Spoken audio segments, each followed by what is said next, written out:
ሰላም ጤና ይስጥልን የተከበራችሁ የኢትዮ ዜና ቤተሰቦች እንዴት አላችሁ? ዝርዝር ዜናዎቻችን የተለያዩ ጉዳዮችን አጠናክሮ ከሰዓት ጀምሮ ወደ እናንተ መድረሱን ይቀጥላል። ቻናሉን ሰብስክራይብ እያደረጋችሁና መረጃዎቹንም ላይክ እያደረጋችሁ ለበርካቶች እያጋራችሁ አብራችሁን ተዘልቁ ዘንድ ከወዲሁ በአክብሮት እንጠይቃለን። ፋኖ አገዛዙን ለማስወገድ ሙሉ በሙሉ እየተዋጋ መሆኑን አርበኛ ዘመነ ካሴ አስታወቁ። ፋኖ ሙሉ በሙሉ የአብይ አህመድን ስርዓት ለማስወገድ እየተዋጋ መሆኑን የአማራ ፋኖ ብሔራዊ ንቅናቄ አፋብኃ ሊቀመንበር አርበኛ ዘመነ ካሴ አስታውቀዋል። የአማራ ፋኖ ብሔራዊ ንቅናቄ ሊቀመንበር ዘመነ ካሴ በአብይ አህመድ የሚመራውን አገዛዝ ለማስወገድ በሚያደርጉት ቁልፍ ትግል ሌሎች የአብይ አገዛዝን የሚታገሉ ኃይሎችን አንድ ማድረጋቸውን ገልጸዋል። አርበኛ ዘመነ ካሴ ከአማራ ክልል የትግል ሜዳ ሆነው ለአፍሪካ ሪፖርት በሰጡት ቃለ ምልልስ የአብይ አህመድን እና የእርሱን ስርዓት ሙሉ በሙሉ ለማስወገድ እየተዋጋን ነው ብለዋል። እንደ አርበኛ ዘመነ ካሴ ገለጻ አብይ አህመድ በጠቅላይ ሚኒስትር ላይ እስካሉ ድረስ በኢትዮጵያ የፖለቲካ ስምምነት መፍትሄ ወይም ውይይት የሚኖርበት እድል የለም። አብይ አህመድ በዚያ ቦታ እስካለ ድረስ የኢትዮጵያ ጠቅላይ ሚኒስትር እስከሆነ ድረስ ለፖለቲካዊ ስምምነት መፍትሄ ወይም ውይይት ምንም ቦታ አይኖርም ሲሉም ነው የተናገሩት። በመሆኑም አርበኛ ዘመነ ካሴ በኢትዮጵያ በተለያዩ ክልሎች የሚገኙ ተቃዋሚ ኃይሎች በብልጽግና አገዛዝ ላይ በሚያደርጉት ትግል እየተቀራረብን መምጣታቸውንም ገልጸዋል። እሳቸው የሚመሩት የሽግግር ምክር ቤት ከአማራ፣ አፋር፣ ቤኒሻንጉል ጉሙዝ፣ ጋምቤላ፣ ኦሮሚያ፣ ትግራይና ሌሎች አካባቢዎች ከሚመጡ ድርጅቶች ጋር ትብብር ለመፍጠር እየሰራ መሆኑን ገልጸዋል። የሽግግር ምክር ቤቱ በኢትዮጵያ እያንዳንዱ ዜጋ እኩልነት፣ ነጻነትና ብልጽግና የሚረጋገጥበት ዲሞክራሲያዊ መንግስት ለመመስረት እንደሚሰራ አስረድተዋል። ዘመነ ካሴ በተጨማሪም የፋኖና የትግራይ ኃይሎች ግንኙነት በአሁኑ ወቅት ጥሩ መሆኑንና የትግራይ ህዝብን ትግል እንደሚደግፉም ተናግረዋል። እንደ ሪፖርቱ ገለጻ ፋኖ በ2016 ዓ.ም ከተመሰረተ አፋብኃ በኋላ ከተለያዩ ተቃዋሚ ኃይሎች ጋር ሰፊ ትብብር ለመፍጠር ጥረት ማድረጉም ተገልጿል። ዘመነ ካሴ የሚመሩት ኃይል በመጨረሻ የሚፈልገውን ውጤት የሲቪልና ዲሞክራሲያዊ መንግስት መመስረት መሆኑንም ገልጸዋል።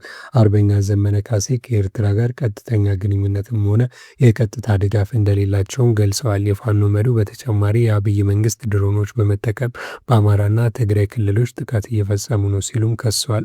እሳቸው ፋኖ በመሬት ላይ ባሉ ኃይሎች ላይ የተሻለ አቅም እያሳየ እንደሆነ በመግለጽ በመጨረሻ የጦርነቱን ውጤት የሚወስነው ድሮን ሳይሆን የመሬት ላይ ኃይል ነው ሲሉም ተናግረዋል። የፋኖ ታጣቂዎችን በማግባባት በአማራ ክልል ትምህርት ለማስጀመር ጥረት እየተደረገ ነው። የፋኖ ታጣቂዎችን በኮሚቴ ለማግባባት እየተሞከረ ሲሆን ዛሬም ድረስ በቀጠለ ግጭት ውስጥ ያለው የአማራ ክልል ግጭቱ ከፍተኛ ተጽዕኖ ካደረሰባቸው ዘርፎች መካከል አንዱ የትምህርት ዘርፍ ነው። በክልሉ በነበረው የጸጥታ ችግር ምክንያት በ2018 የትምህርት ዘመን ከ3 ሚሊዮን በላይ ተማሪዎች ወደ ትምህርት ቤት ሳይመጡ መቅረታቸውን የክልሉ ትምህርት ቢሮ የገለጸ መሆኑን የዶቼ ቬለ ዘገባም አመላክቷል። ያም ሆኖ ቢሮ ለመጪው የ2019 የትምህርት ዘመን 7.6 ሚሊዮን ተማሪዎችን ለማስተማር አቅዶ እየሰራ እንደሚገኝ ዘገባው አመላክቷል። ያም ሆኖ የፋኖ ታጣቂዎች በሚቆጣጠሯቸው አካባቢዎች በመጪው 2019 የትምህርት ዘመን እንዴት ይጀመር የሚለው ጉዳይ ፈታኝ ሆኗል። በአማራ ክልል ምስራቅ ጎጃም ዞን እናርጅና ወጋ ወረዳ በደብረ ወርቅና ፈለገ ብርሃን በተሰኙ 2 ከተሞች ብቻ ካልሆነ በስተቀር በገጠር የሚገኙ ትምህርት ቤቶች ያለፉትን 3 ዓመታት ትምህርት ማስተማር ያልቻሉ መሆኑን ዘገባው አመላክቷል። አሁን ላይ ግን የአካባቢው ማህበረሰብ በ2019 የትምህርት ዘመን ትምህርት እንዲቀጥል በአካባቢው የሚንቀሳቀሱ የፋኖ ታጣቂዎችን የማግባባት ስራ እየሰራ መሆኑን ስማቸው እንዳይጠቀስ የፈለጉ መምህር ነግሮኛል ሲልም ዘገባው አክሏል። ታጣቂዎቹ እነሱ በሚቆጣጠራቸው አካባቢዎች ትምህርት ይጀመራል፣ ተማሪዎችም ወደ ትምህርት ይመለሱ በሚል ዙሪያ ምን ያህል ፈቃደኛ እንደሆኑና ጊዜው ሳያልፍ የማግባባት ስራ ምን ያህል እንደተሰራ ግን የታወቀ ነገር የለም። መረጃዎቹ የሚያመለክቱት በክልሉ ከቀጠለው ግጭት ጋር በተያያዘ በርካታ የትምህርት ተቋማት ከፍተኛ ጉዳቶች ያስተናገዱ መሆኑን ነው። አንዳንዶች ትምህርት ቤቶች የታጣቂው መቆያም ሆነው እያገለገሉ መሆኑን ይናገራሉ። በዚህም የፋኖ ታጣቂዎች ባሉባቸው አካባቢዎች በዘንድሮ ዓመት ተማሪዎች ተመዝግበው ትምህርታቸውን መጀመር የሚችሉበት ሁኔታ እንዲፈጠር በጎጃም አካባቢ ያሉ ማህበረሰብ ኮሚቴ አዋቅሮ ታጣቂዎችን የማግባባት ስራዎች እየሰራ መሆኑንም ማብራሪያቸውን ለዶቼ ቬለ የሰጡ የአካባቢው ነዋሪዎች ተናግረዋል። ችግሩ በጎጃም አካባቢ ጎልቶ ይታይ እንጂ በሌሎች የአማራ ክልል አካባቢዎችም የቀጠለ ችግር ሆኗል። በደቡብ ወሎ ዞን ትምህርት መምሪያ የትምህርት ስታቲስቲክስ ትንተናና ዝግጅት ቡድን መሪ አቶ አህመድ አደፋ በዞኑ 2019 ትምህርት ዘመን 805,000 ተማሪዎችን በፓይለት ደረጃ ለመመዝገብ የታቀደ ሲሆን አሁንም በደላንታና መሀል ሳይንት ወረዳዎች ካለው የጸጥታ ችግር ጋር ተያይዞ ይህን ማድረግ አልተቻለም ሲሉ ለዜና ወኪሉ ተናግረዋል።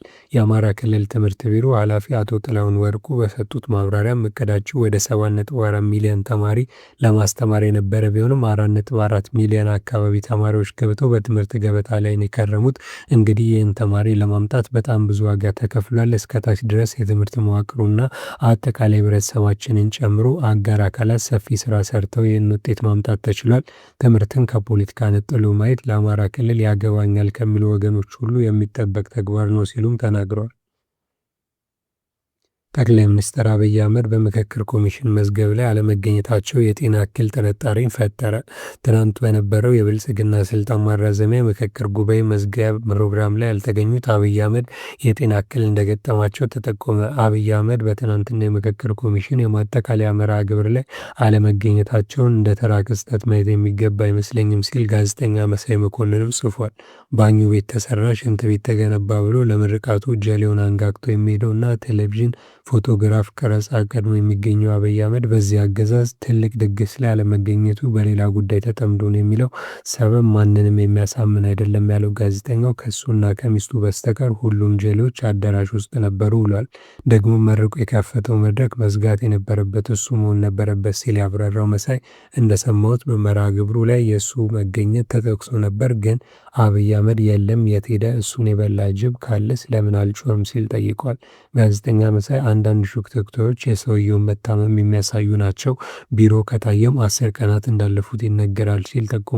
ያለውን በቴሌቪዥኑ ስክሪን ላይ የማይጠፋው አብይ አህመድ በዚህ አገዛዝ ትልቅ መድረክ ላለመታየቱ ጥርጣሬዎችን እንድናጤን ያደርጉናል ሲል አንስቷል። አብይ ታማሚ እንደሆነ ከግምት በላይ መረጃዎች ያመለክታሉ።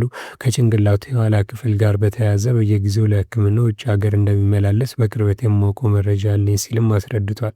ታዬ ደንደዓ ከመታሰሩ በፊት በነበረን የስልክ ቆይታ አንድ ቀን የገጠመውን አጫውቶኛል ሲል አንስቶ አብይ አህመድ በውጭ ሀገር ለሕክምና ቆይቶ ሲመለስ ከሽመልስ አብዲሳ ጋር በተፈጠረ የከረረ አለመግባባት የተነሳ ሊያናግረው ቤተ መንግስት ጠርቶት ነበር ሲልም ታዬ ደንደዓ ምስክር አድርጓል። አብይ የሰውን አእምሮ ለመቆጣጠር የሚጠቀማቸውን ስልቶች ታዬ ደንደዓ ጠንቅቆ እንደሚያውቅ ገልጾልኛል ያለው መሳይ በቤተ መንግስቱ ቆይታው አብይ አህመድ ኮቱን አውልቆ ሸሚዙን ቁልፍ ፈቶ ጀርባውን ለታዬ አሳይቶታል ሲል በማህበራዊ ትስስር ገጹ ያሰፈረውን መረጃ ያመለክታል። ከወገቡ ጀምሮ እስከ ኋላ የጭንቅላቱ ክፍል ድረስ በፋሻ ተጠቅልሏል። ከባድ ያለ ሕክምና አድርጎ እንደተመለሰ ለታዬ የነገረው ጭንቅላቱን ለመስለብ እና ታዬ አርፎ እንዲቀመጥ ለማድረግ እንዲህ አይነቱን ታክቲክ እንደሚጠቀም ታዬ ያውቆ ነበር።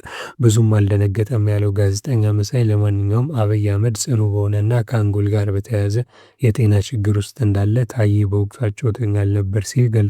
በቅርቡም ዶክተር ሚልኬሳ ሚደቅሳ ባጋሩት መረጃ አብይ አህመድ በየጊዜው የኋላ ጭንቅላቱ ክፍል ደም የሚቀዳ እንደሆነ በዚህም ከአንድ ወር በፊት ለዚሁ ሕክምና ወደ ውጭ ሀገር ሄዶ እንደነበር ገልጾልናል ሲል አብራርቷል። በአንድ ወር ልዩነት አብይ አህመድ ወደዚህ ሕክምና ሄዶ ሊሆን እንደሚችል ከጥርጣሬም በላይ መግለጽ ይቻላል ሲልም አስቀምጧል። የተወደዳችሁ የቻናላችን ቤተሰቦች ለሰዓት ያዝናቸው አዳዲስ ሰበር መረጃዎች እነዚህ ነበሩ። ከቆይታ በኋላ በሌሎች መረጃዎች ድጋሚ እንገናኛለን። እስከዛው በያላችሁበት መልካም ጊዜ እንተመኝ